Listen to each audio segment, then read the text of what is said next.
Thank you guys for tuning in to another episode of dissent. I'm your host, Zain Raza.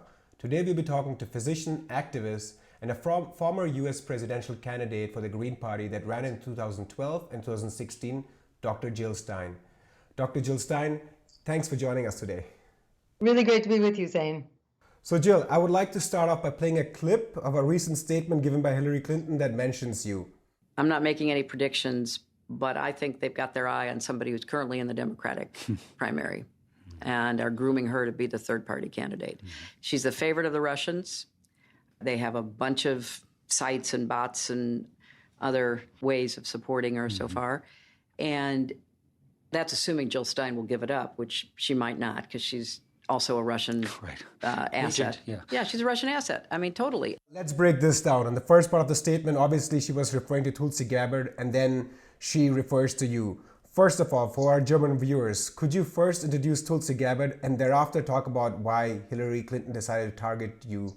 Tulsi Gabbard is the front and center peace candidate in this election. She's the one person who really talks about regime change wars. Almost every time she gets in front of a camera, she's talking about regime change wars, about the devastation that's been caused, how these wars basically endanger us. They're not making the world safer. They're not making America safer, and the incredible cost in blood and treasure. And she's definitely a threat to the narrative that war is the answer or the solution. She's a threat to the very foundation of empire. And so it's not just Hillary Clinton, it's the Democratic Party, which is doing everything that they can to try to smother this conversation. So it's no surprise that she's being accused of being groomed by Russians or by Republicans. It's not clear exactly who Clinton was talking about. It seemed like it was Russians. Now she's backpedaling because there's been so much pushback against this outrageous smear, this unhinged smear conspiracy theory, really, that she has launched. And it's very interesting because what's being thrown at Tulsi is very similar to what was thrown at me starting the very week that I received the Green Party nomination. So this is clearly a blueprint, really, promoted by the Democratic Party to silence political opposition, but especially to silence its progressive opposition, and that includes the anti-war opposition.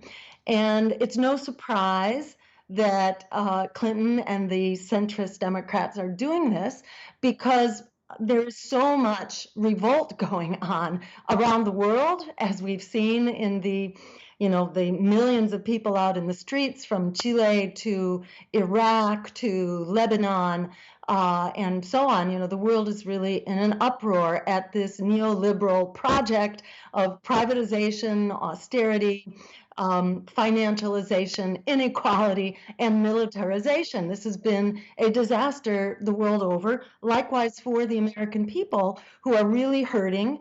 A recent poll done by the Wall Street Journal, not exactly a bastion of radical thought, what that poll just stated, this was about a month ago, was that 70% of Americans are not just fed up with the political establishment. They describe themselves basically as fighting angry with the political establishment that's thrown them under the bus. That's absolutely correct. And the war machine is very much a part of this system, which is bankrupting us at home, embroiling us in catastrophic wars abroad, and has helped sell our democracy to the highest bidder. So they are very worried that the discontent out there should actually connect with a political vehicle for transformation.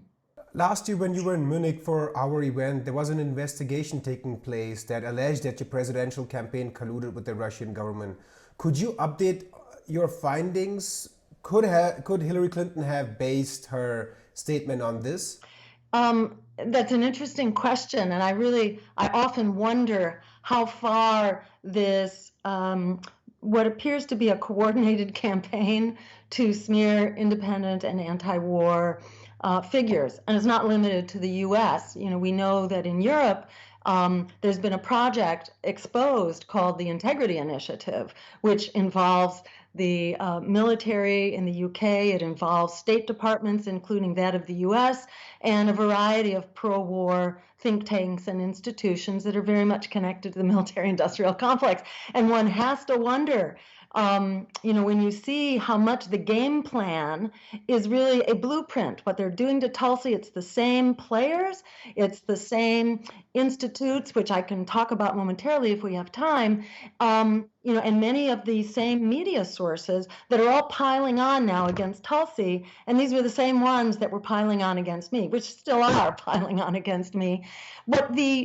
And in fact, there was so much hysteria created, really sort of a mob, a violent social media mob that was whipped up against me using false and highly misleading, deceptive information, which we could also go into if you're so interested. But suffice it to say, there was a real smear campaign taking things entirely out of context, neglecting the press releases and the social media postings that went along with my visit to Moscow and to Paris. Actually, it was part of a European tour to promote a peace agenda, to promote a ceasefire in Syria and the Middle East, to promote a weapons embargo to the Middle East. These are all things that have really stood the test of time. They very much need to be done. And I was there to advance that agenda at a media conference that took place in Moscow with the likes of the BBC and Canadian broadcasting systems and China and India TV and so on, major press, to be able to speak to the world and have a broad audience to clarify that not all American presidential candidates are warmongers. It was a very important message. And, because a picture got snapped during the few minutes that Vladimir Putin sat briefly at the head table before giving a speech in Russian, there were no translators. There was no talk. I wasn't introduced to anybody. I introduced myself to the person who spoke English next to me. But, Putin, who walked in with his entourage that I thought were bodyguards, it actually turned out was his chief of staff and key staffers. One of them sat next to me. We didn't exchange a word. We never even introduced ourselves. So all this was taken out of context with a photo that was used to whip up this anti-Russia frenzy and to create the illusion that I was there to collude.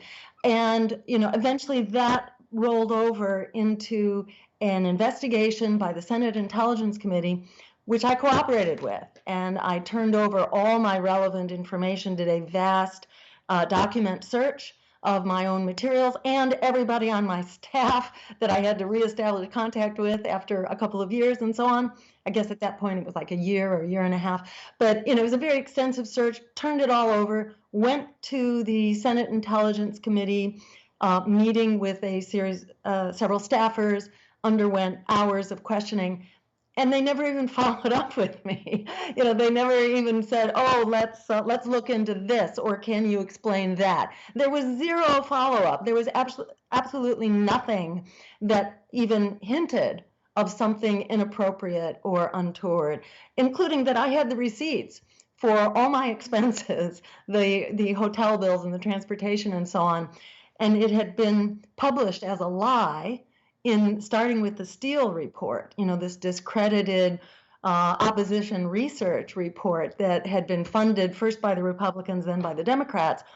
And among the many false things that it contained was this claim that the Russians were courting me and others, and that my trip had been paid for by Russia as part of that process of engaging me as an asset. And that was totally disproven by investigative journalists who actually cared to look into it and by the Senate investigation. What baffles me is the fact that in democratic societies, I'm not talking about societies like Saudi Arabia, for example, that Hillary Clinton just couldn't call you and say, "Hey, where is this standing?" I mean, she just goes straight up and smears you without even knowing these facts that I probably know more facts than she does regarding this case. So what is the state of democracy when people can't even have constructive discussions with each other? Well, this is kind of the way that it works right now. And in my view, it's very connected with this climate of McCarthyism that we're in. Can you explain that briefly for our young viewers? What does McCarthyism mean, and then proceed with your point? Sure. So McCarthyism broadly involves political repression and attacks on political opponents, censorship to silence political opposition, and warmongering. And it harkens back to the era of Joseph McCarthy, who was a congressman who he held up his piece of paper and said he knew that there were communists in the American State Department and in other official government agencies. And he never exposed his evidence or said where it came from. He just claimed that he had these omniscient, all-knowing powers. And he had this inquisition, basically. This is where the term political witch hunt became popular. This was in the 50s. And maybe a little bit into the 60s, but I think it was mostly during the 50s. And he blacklisted people. He ruined people, and got a lot of people lost their jobs. I'm not sure if people were incarcerated as well, but certainly people were financially ruined and destroyed. And the left was really destroyed. The left parties in the U.S. were essentially torn apart, and that's where really the momentum was taken out of the left political movement inside the U.S. So this is a very dangerous thing, in part because it goes hand in hand with warmongering. And during the 50s, it was part of the Cold War, and this, incredible, dangerous moment where we and the Russians were, had lots of more nuclear weapons than we have now without treaties. But, guess what? The Cold War is back for any number of reasons, but it can't simply be blamed on the aggressions of the Russians. The Russians are understandably sensitive about incursions on their border, as we were. When Russian missiles were brought to Cuba, we were ready to go to war to get those missiles out of proximity. Well, NATO over the past, as you're well aware, NATO over the past couple of decades since the early 90s has basically been violating the U.S. promise not to move 1 inch to the east of Berlin, which was part of this deal for admitting a united Germany into NATO. There was supposed to be no further encroachment around Russia's border. Russia, who has been invaded several times over the course of history and lost about 27 million citizens in the last war. You can understand why they're sensitive about that. That's not to say that Putin is, not an authoritarian and a militarist himself. But let's put this in perspective. The size of their budget is $60 billion. That's the size of the increase in the U.S. budget, which is at least 10 times that size. And that's a typical increase for us. Or actually, it's smaller than a typical increase from 1 year to the next. What Russia does have, however, are nuclear weapons. And we're about in parity, and we have about 2,000 very powerful nuclear weapons on hair trigger alert, pointed at each other.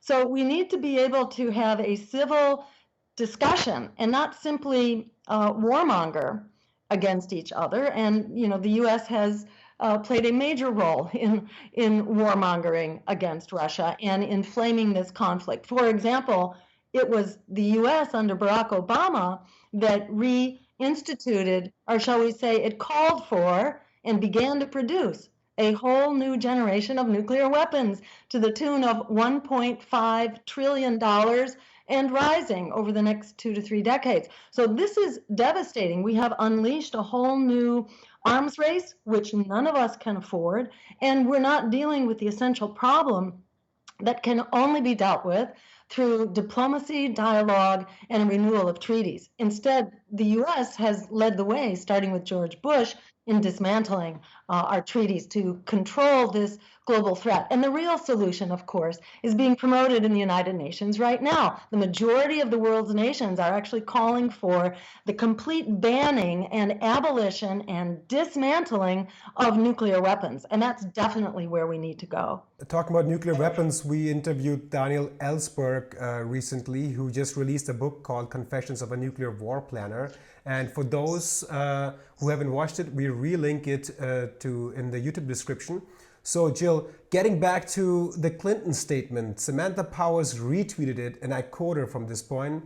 2016 election was won by 78,000 votes spread among 3 states. Absent third parties, Hillary Clinton would have won and Donald Trump would have now not be harming Americans and our friends and aiding autocrats. If Tulsi Gabbard runs, it would be a huge windfall for Trump, Assad, Putin, and Xi, the leader of China. I find this tweet quite baffling, as you actually provide a solution that could address the way the voting functions right now to function much efficiently and democratically. Can you elaborate on what you mean by ranked choice voting? Yes, and first let me just say that that statement is typical of the arrogance and ignorance of the Democrats, for which they, for which they did poorly in the last election. This was the problem. And one of the ways that's ignorant and arrogant is the fact that polls, good scientific polling has shown that the vast majority of people who voted Green would not have come out to vote. So these votes did not belong to Hillary Clinton. Politicians have to earn the votes of voters. They can't just assume they belong to them. And absent myself or another Green, the vast majority of my voters would not have voted, so they can't simply be moved to the Hillary column. And if one runs through the numbers according to what the exit polls tell us about how those votes would mostly be absent, in each of those 3 states, you don't even come close to the threshold of the win that Hillary Clinton would have needed. So this is a very false and arrogant argument in the first place. But you make a very good point. Anybody who is screaming right now about the Russians mounting these third-party threats and that third parties are really just Russian plots, that is preposterous, and it's incredibly hypocritical for anybody to be screaming about Russian assets in our election if they're not pulling out all the stops for the real solution here, which is ranked choice voting, a simple voting reform that's used now by the entire state of Maine and many cities across the country and countries around the world for that matter. This is a well-tested, well-worn system which works really well. It prevents any splitting of the vote, it prevents any spoiling of the election, and it also makes sure you never throw away your vote by actually voting your values. Think for a minute, what does it mean if we go to the polls in order to vote against who we are most afraid of, rather than the candidate who represents our vision and our values and our programs to move forward? If we're only voting against things and not for things, we don't have a moral compass. We don't have a vision forward, and our democracy really shows that problem. So this system could be implemented now in time for this election. The Congress passed an $800 billion bailout for the crooks on Wall Street, and it took them less than 1 week to do it, against the will of the American voters, by the way. If they could come up with $800 billion in a couple days, they can fix our voting system, and we can do that in the legislatures across the land in the same way that Maine did. Our legislators, if they have concerns about potential Russian interference, then let them strengthen our voting system by unleashing the power of our values into our vote. I understand it correctly, ranked choice voting is basically, for example, if somebody votes for Hillary and then wants to vote for you, they'll select Hillary number 1, Jill Stein number 2, Bernie number 3, and then if Hillary does not win, the votes go to you. Could you explain it to me? I'm kind of confused at the moment. Let me use the example, the way it's likely to roll out. So we know in the last election there were a lot of people who wanted to vote for Sanders when they couldn't. When Sanders was sabotaged, when the progressive was sabotaged by the centrist Democratic Party, many of those votes would have come to me, except people were very afraid that, it might inadvertently help Trump you have to rally around Hillary. It's, it's the so-called lesser evil voting system that prevents people from ever voting for what they want. So ranked choice voting says you can vote for what you want. You could rank me first, or you could have ranked Ralph Nader first. You can rank the candidate you truly believe in without worrying about unintended consequences or giving help to Trump inadvertently. You can rank me number one, you could rank Hillary number two, you could rank Gary Johnson or whatever number three, or not even do a number three. You can just do two rankings. And what happens is that, and this is the simplified explanation, if your first choice loses, say I don't get a majority in the first round, your vote, then I would get eliminated. If I'm the low contender or the loser, I get eliminated, your vote gets reassigned to your second choice. Or to put that simply, if your first choice loses, your vote is reassigned to your second choice. So that way, you never have to worry about your vote inadvertently helping Trump. And it liberates you to vote for what you really want. A lot of people wanted to vote for Medicare for all, healthcare as a human right, which we don't have in this country, or to end student debt. We've got what is it? It's tens and tens of millions of young people. I think it's 45 million right now. Young people who are locked in this unpayable student loan debt. Their financial lives are really ruined for most of their future. There would be enormous numbers of people not only liberated to vote the way they want, but they would be coming out to vote. Because who doesn't vote in the U.S. of A?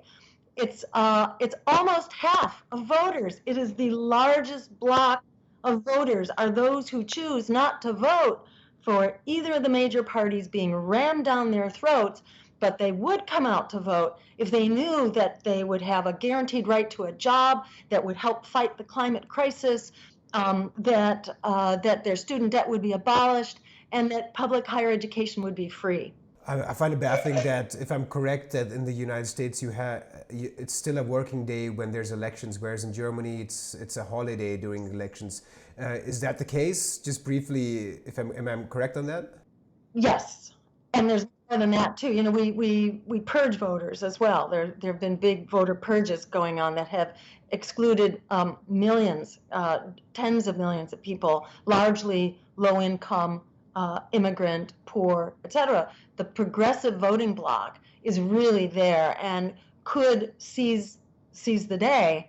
And the beginnings of that could happen the minute we open up our votes to be able to bring our values to that vote. Before we move on to the next topic, just briefly, how did Bernie Sanders respond to this Clinton tweet?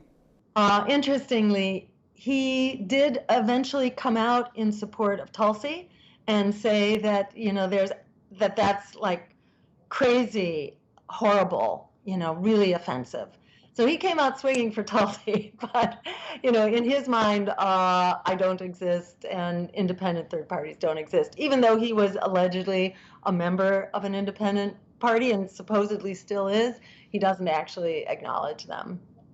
All right, moving on to 2020 presidential election. I just want to talk about the notable names such as Joe Biden, Elizabeth Warren, Bernie Sanders, Tulsi Gabbard.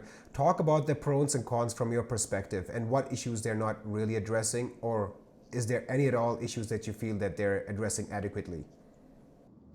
Well, I do think Tulsi is doing a good job of talking about the war machine and the Cold War and all of that. I'm not fully up to date on her other programs. I'm not sure I'm entirely in agreement with them, but she's doing hero's work here on the war. Bernie is mostly on topic for social and economic and racial justice issues. He said a few things about the war machine lately, and that's good. I think he recently proposed that we take Israel's, whatever it is, $11 million a day in U.S. funding to conduct their occupation and war crimes. He's suggested courageously that some of that money come back to the U.S. I mean, I think all of it should be eliminated. None of it should go to war criminals and human rights abusers and so on. So, he's taken some steps in the right direction. He has a good climate policy. However, he calls for 100% clean renewable energy by 2050, and we know that that will give us a 50-50 chance of avoiding climate catastrophe. We need to move with all possible haste. We need to declare a wartime emergency right now. It took us 6 months to transform our economy after Pearl Harbor was bombed. We need to consider this a Pearl Harbor on steroids right now, because this isn't just temporary destruction. This is forever, from which there will be no recovery in the time frame of human survival on this planet. So, that falls short. He recently stated that he would not use the Espionage Act, but he won't talk about the victims of the Espionage Act. I've not heard him say a thing about Chelsea Manning or Edward Snowden or Julian Assange, most critically. So, he gets partway there, but not all the way there. At the end of the day, the real problem here is that he's running in the wrong party. He will be sabotaged. Tulsi will be sabotaged. They are being sabotaged right now. It's really important to build a permanent political force that doesn't get entirely dismantled when the Democratic National Committee conducts its sabotage campaigns. You can't afford to be starting all over again. This has been going on since the Second World War, and the sabotage of Henry Wallace, who was a Democratic Socialist that was about to be nominated during the Second World War, and the microphone was turned off on his nominator, and a fire emergency was declared at the Democratic Convention in 1942, I believe it was. And one after another, there's been a Democratic progressive hero that's always lifted up to sheepdog people back into the Democratic Party. And they, are we moving in the right direction at least? No. We're not even tiptoeing in the right direction. We are taking giant strides in the wrong direction towards greater war and austerity and economic inequality. Racism and segregation is actually worse than it's been for decades here in this country. So this game plan just ain't working, folks. It's time to get with the program and stand up and fight for an America and a world that works for all of us. We actually have the solutions, and we actually have the political momentum if we would have the courage of our convictions and actually stand up and do the right thing. What about the Green Party? Could you talk about its state and whether you or somebody else will be planning to run in the upcoming elections?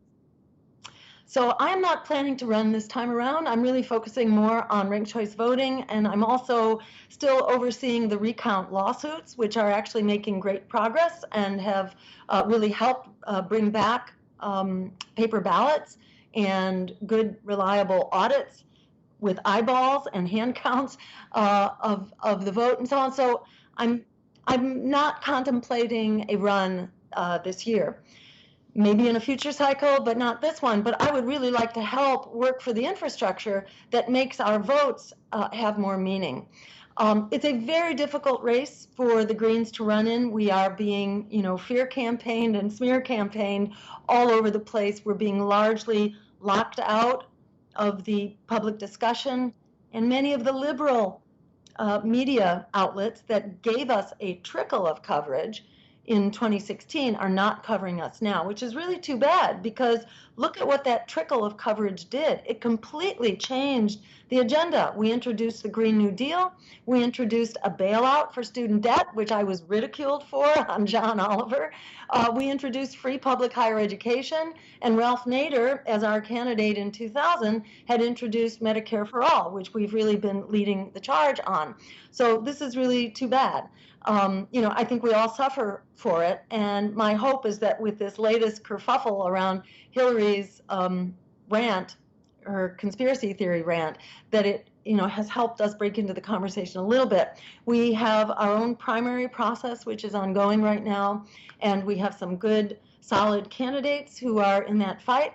I'm very excited about a race that we can actually win on an even playing field. This is a race for Senate for Susan Collins' seat, and she's a notorious and vulnerable Republican senator from the state of Maine. we have a candidate named Lisa Savage, Lisa for Maine, that's lisaformaine.org, who is running as a peace activist, as one of the leaders of the Bring the War Dollars Home campaign nationally, a very well-informed and well-spoken public school teacher from the rural backwoods of Maine, who has a lot of stuff going for her and is a real contender and is being treated as a real contender in this multi-party race that uses ranked choice voting. So the whole smear campaign, fear campaign thing is gone. This is a race we can actually win, and I encourage people who are looking for something really solid and winnable to get behind, check out lisaformaine.org. Let's switch gears here. There was this huge hype about the importance of whistleblowers for democracy when an information came out that Trump blackmailed the Ukrainian government to get dirt on Joe Biden that he would like to use against him in the election. However, I want to focus on the whistleblowers that were not brought into context of this discussion, and this includes Edward Snowden, Chelsea Manning, and also the investigative journalist Julian Assange. Talk about the Green Party's position on them, and let's say if they win the election in the upcoming presidential election, what would happen to these whistleblowers and investigative journalists? Well, number one, we would stop prosecuting them, and we would release them from their punishments. You know, Julian Assange is being tortured and actually murdered, in my opinion, and I would say in the Green Party's opinion, before our very eyes. I would say in anyone's opinion who's actually informed. And let me just mention the work of Nils Melzer, who is the United Nations Special Rapporteur on Torture, who had no sympathies for Julian Assange when he was basically asked to take on the case to see whether there was a case of torture being inflicted on Julian Assange in his 7-year confinement in the Ecuadorian embassy.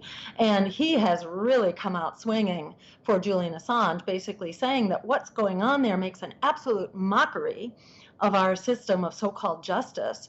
The cases held up against him, Melzer describes as highly irregular, and I would use probably stronger language myself to say that this is, this really does make a mockery of our judicial system. And he's been the subject of a smear campaign, many smear campaigns, for at least the last 7 years or more. Why? He is being punished, as is Julian Assange and Edward Snowden, for releasing the truth, and the truth that does not reflect well, that in fact exposes lies, torture, war crimes on the part of governments, particularly the US, but governments all over the world. So Assange in particular ruffled a whole lot of feathers by releasing this information that was either stolen or leaked regarding the Democratic National Committee and its tilting the playing field. Some have called it rigging. Some inside the Democratic Party have called it rigging of the primary against Bernie Sanders. Exposing that has really inspired the fury of the Democratic establishment against him. So, people have abandoned him, and it's pretty terrible. And that includes the press. And it's, in my mind, this is like the classic case of that saying, first they came for the gypsies, then they came for the communists and the Jews. This is coming home, this kind of totalitarianism, which is persecuting. In Melzer's words, Assange is not being prosecuted, he's being persecuted. This kind of persecution against a whistleblower really undermines some of the basic foundations of our democracy, our need for a free press, which needs whistleblowers in turn, because whistleblowers are really critical to holding power accountable. So under a Green Party, administration, Julian Assange, the charges against him and the extradition effort would be absolutely dropped. He would be held harmless. In my view, he should be compensated. I believe the UN has called for that as well. And they've come out as well saying that he is a victim of arbitrary detention, and it gets much worse from there.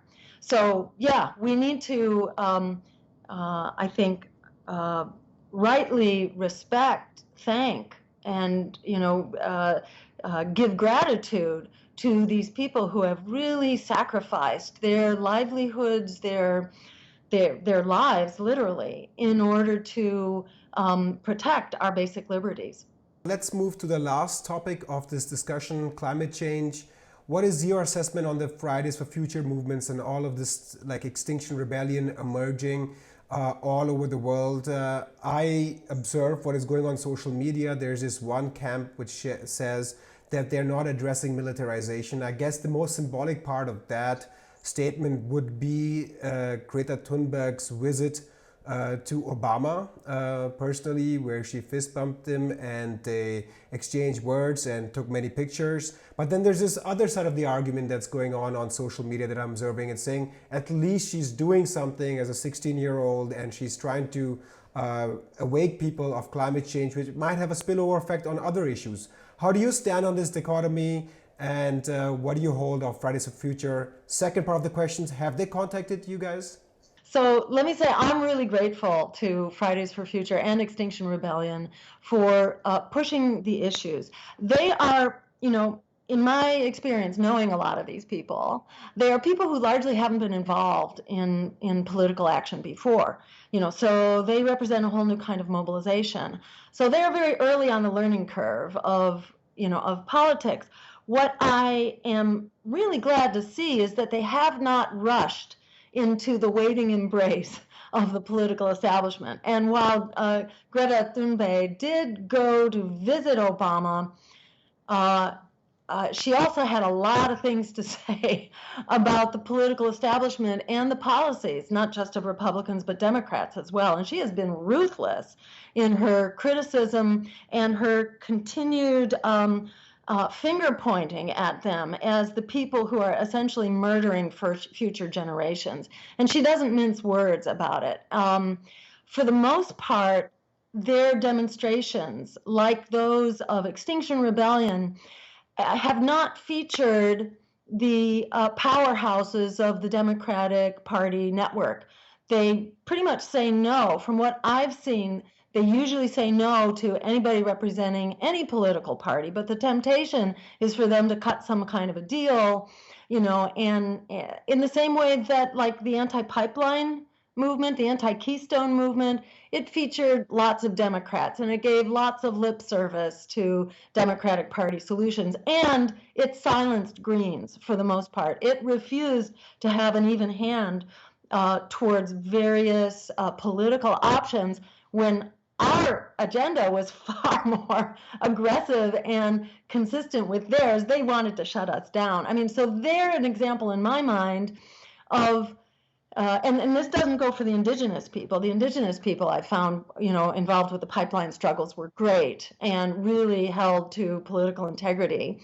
But not so for, some of the other big money funded large movements that were very partial to Democrats. For the most part, I'm not seeing the Extinction Rebellion or Fridays for the Future do that, but we badly need to work together, and they need to be proposing things. Extinction Rebellion is getting a lot of pushback for only talking about the climate, not talking about, the economic crisis that workers are facing and so on.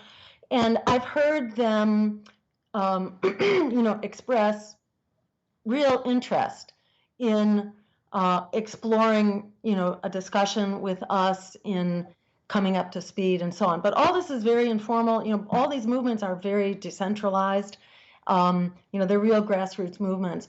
And, I hope that we can work together to harness the synergy. There's great synergy here between their ideas, our ideas, their power as a grassroots movement, and our power in terms of our analysis and our political experience. That stuff needs to be brought together.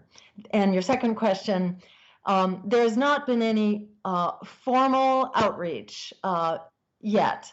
But on the other hand, there has not been, what shall we say, there's been no pushback against us either. And I regard that as a very important first step. Dr. Jill Stein, former U.S. presidential candidate for the Green Party and activist, thank you so much for your time. Really great talking with you, and thank you so much for the really essential work that you and acTVism are doing. And thank you guys for tuning in today. Don't forget to subscribe by clicking on the subscribe button below, and to donate so we can continue to produce independent and non-profit news and analysis. My name is Zan Raza. See you guys next time.